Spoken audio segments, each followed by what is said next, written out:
We're back. It's been a while, but today I have the Keebox Purple. This is the latest release from Swiss company Keebox. It is rated 2 out of 5 in terms of difficulty. So they're known for 3D printing, really cool sequential discovery puzzle boxes. Get out of the packaging, it's not that hard. So this one is the purple. Let's have a look at it. So I basically haven't seen this at all yet. Looks very similar to the other puzzle boxes in terms of like the size and the kind of aesthetic of it. We've got all sorts of what look like moving components. That one's got a spring, this one twists.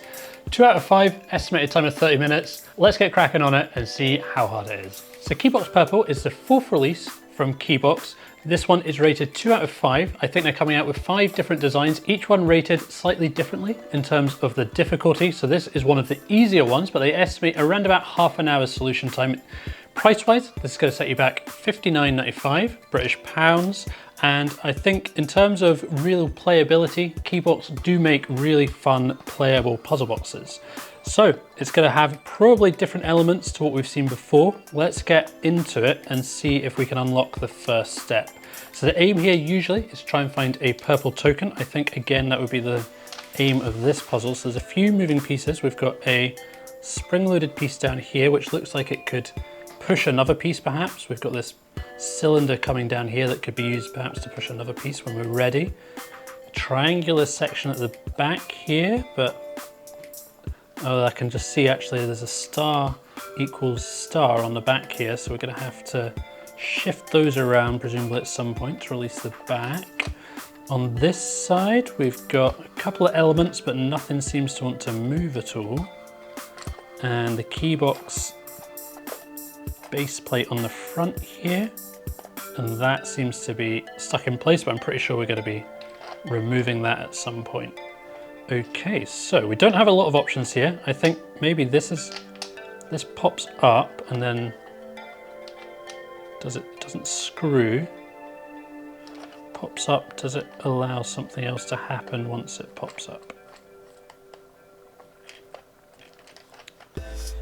So usually the first step is one of the easiest steps, but this time, can I twist it? It doesn't want to twist. So this is 3D printed.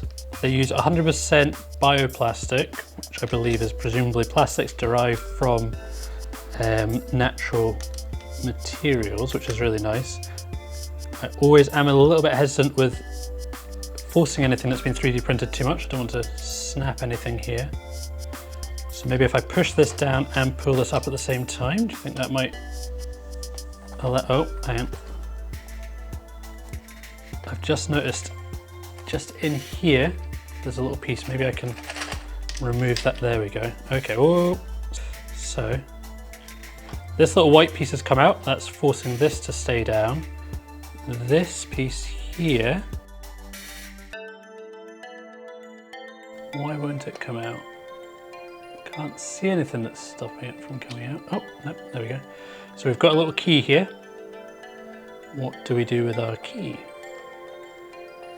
Fits in there pretty nicely, doesn't it? So put that back,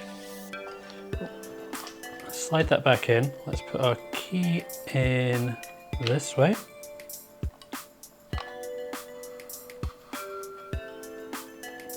Is that releasing something?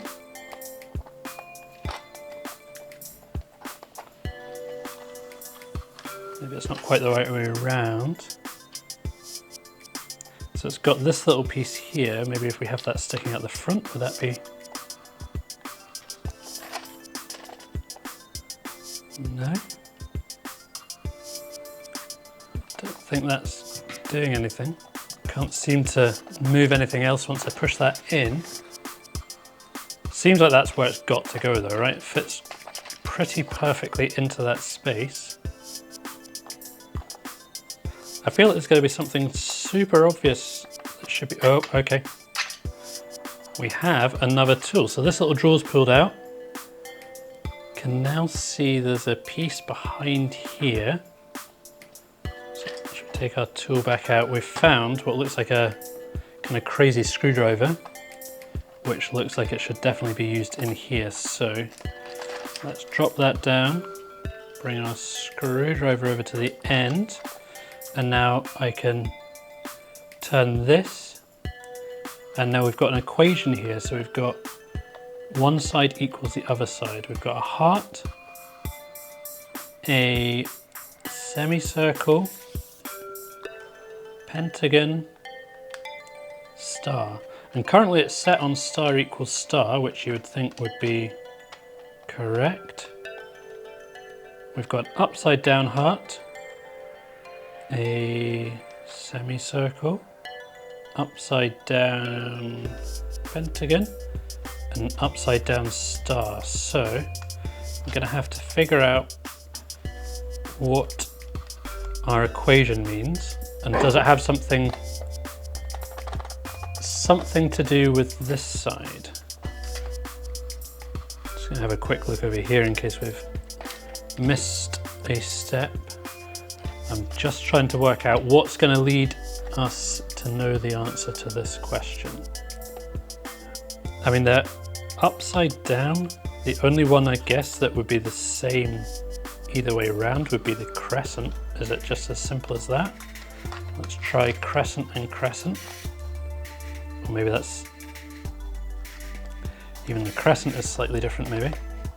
Oh, no, okay, I think that was the correct answer. Okay, that seemed fairly straightforward unless I've just accidentally stumbled on the right solution. So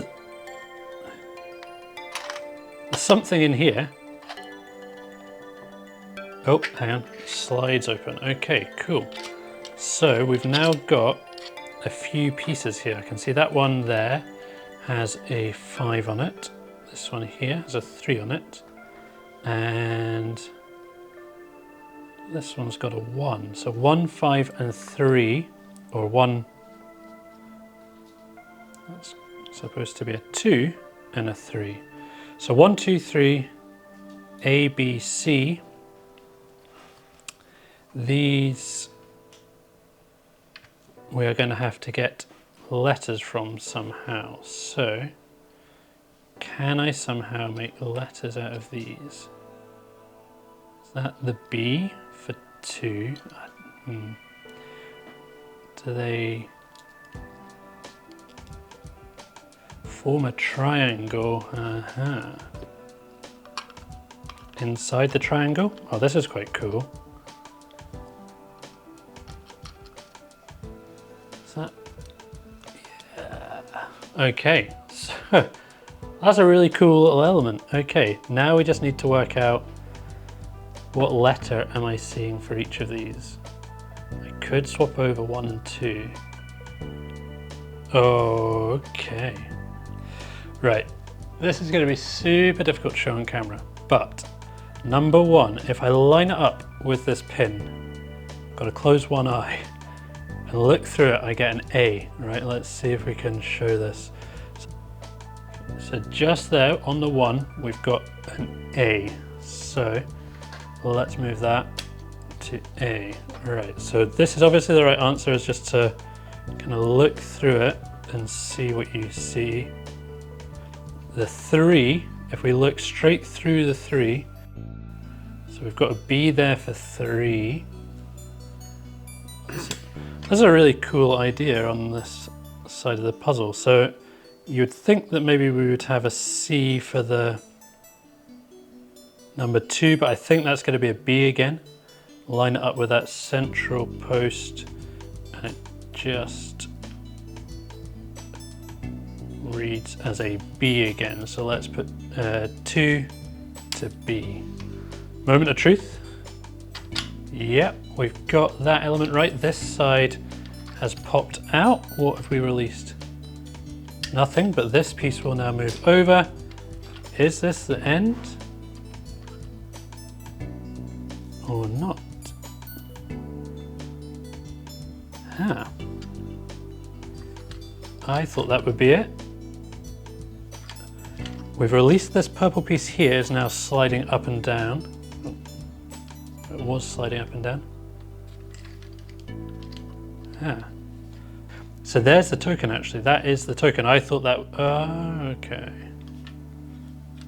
I can see it. So basically the token that you want to try and find for each one is like a colour little rectangle with a K in it, and I can see it is sitting just in here.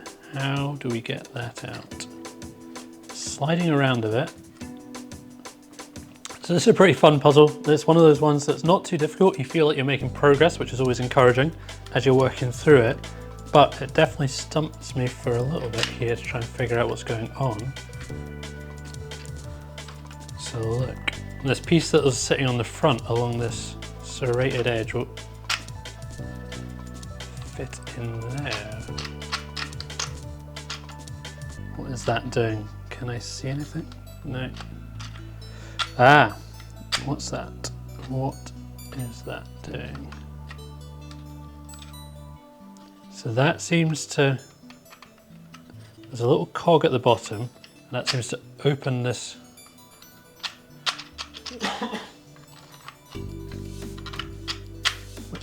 window here so that we can see the K.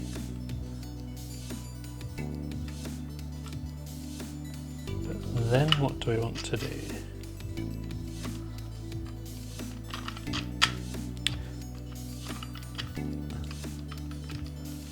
Seems to be about as far as we can go. It's locking out at that point.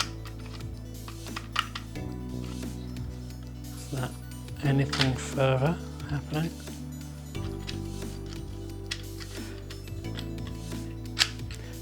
No. No.